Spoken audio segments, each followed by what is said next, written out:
Welcome back, YouTube. Thank you for joining me for another design tutorial, and today we're going to be talking about relationship in your design and this principle of creating relationship to help your reader better understand the message that you're trying to communicate in design. So relationship is extremely important, and we're going to jump in and look at some examples, and I'm going to teach you how you can increase the relationship in your design. But first, we've got to roll that intro. So let's roll this intro, and then we'll get into the video.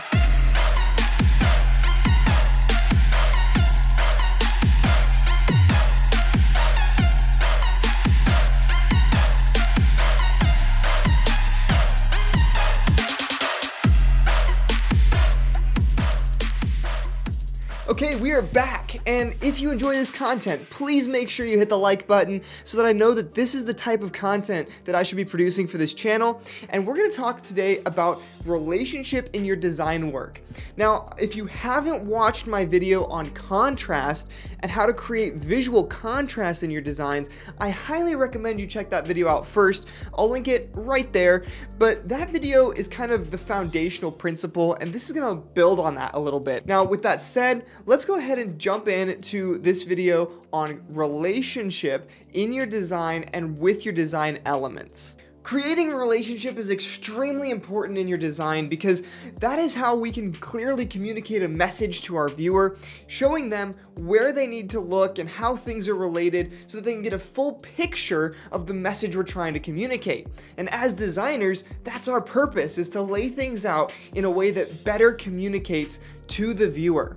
Let's look at this example first. We've got these two lines and they're just not communicating any sort of relationship. Now, if we go ahead and do this, all of a sudden they look relationally connected. So what did we do? Well, there's two ways that we can create relationship in our design.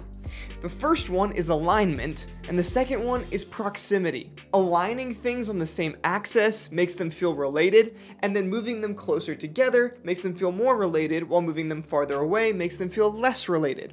So if we look at this example again, we can see we did both of these things. We have two spaced out lines, and what we did is we went ahead and moved them close together, and we moved them in alignment to one another. Now, how does this work when we go outside of just two rectangles? Well, let me show you how we can actually combine different elements in our design. Here we have a square and we have type, and the type and the square are currently not related. Now, these are two different types of elements. One is a shape and one is typography. But we can go ahead and still create relationship between the two by simply moving the box over. Now we've moved the box in alignment with the type, and we've created a relationship between the two.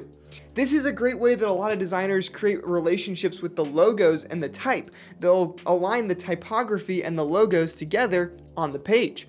Now, if we wanted this to be even more related, if we wanted them to feel like even more of a family, we could go ahead and move that box a little bit closer. When we move the box a little bit closer, it communicates that they are more related.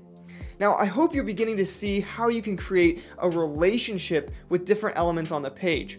And where you're going to find a lot of power in this is in your typography. If you can understand the fundamentals of how alignment and proximity create a relationship between your typography elements, you will become a better typographer and a better layout designer.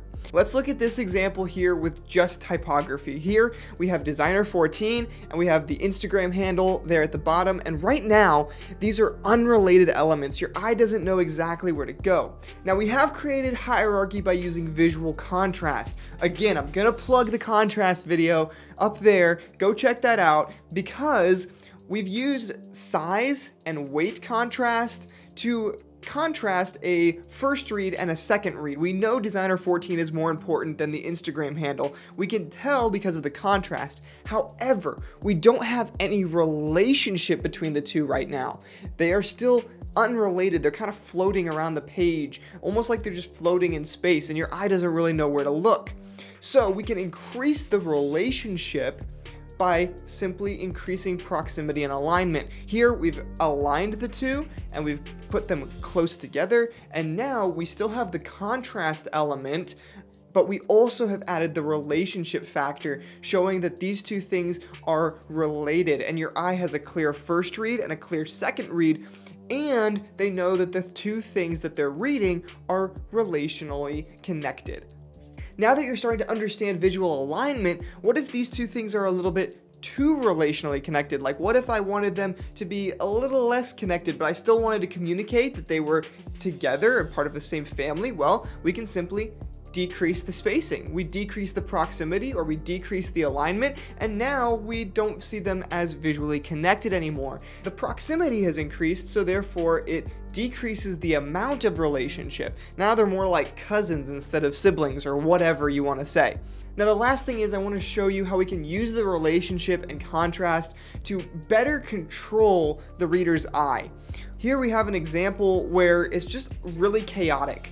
We've got a bar and a circle, and then we've got some typography, and nothing on this page actually feels related. Your eye is kind of just wandering the design. It doesn't really know where to look first, second, third, and obviously that's not what we want if we're going to be designing a layout. One of the things we can do is use those two elements I just talked about, alignment and proximity, and we can add contrast in to actually guide the reader through the design piece. For example, now you see designer 14, and then you look at the green circle, over to the green line, and down to the Instagram handle. What we've done is we've created proximity and relationship between all of the elements, and we've created contrast to show you what the most important things are on the page. We know that the type is more important than the shapes based on the contrast, but we've used alignment and proximity to create relationship between all of the elements on the page. Now granted that this design is still a little weird and there's really not a point to it, but I wanted to just demonstrate how we can use those functions to guide the reader's eye through the design. Now if you haven't seen it yet and you can't quite visualize it, let me go back to this bad example. Here we've got, again, the big bar and the circle, and your eye is just kind of wandering around.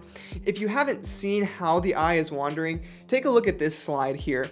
Your eye is seeing the big rectangle first, and then you're kind of like floating down to the circle, and then down to the Instagram handle, and then maybe back up to the Designer 14 title in the top left corner. In this case, however, we've created a concise relationship. Designer 14 is the heading. You look down to the green circle because it's related right there, but you know that it's less important because of the contrast and color. Then I go over to the green line, which is related on the axis of the circle, and then down to the Instagram handle. Now you know that the Instagram handle and that the Designer 14 title are the most important things on the page because they have maximum contrast. They are both white on a black background. So here we've created a better visual line for the eye to follow by increasing the relationship between the elements. As you practice with alignment and proximity, you're gonna find that it becomes easier and easier to better communicate through your visual work, and you're just gonna become a better designer overall. Thank you so much for tuning in today, and I hope that this video gave you another tool in your design toolbox, or maybe just taught you how to better use the tools that you already have. If you enjoyed this content, please consider subscribing as it really helps me out, and I'm gonna see you in our next video.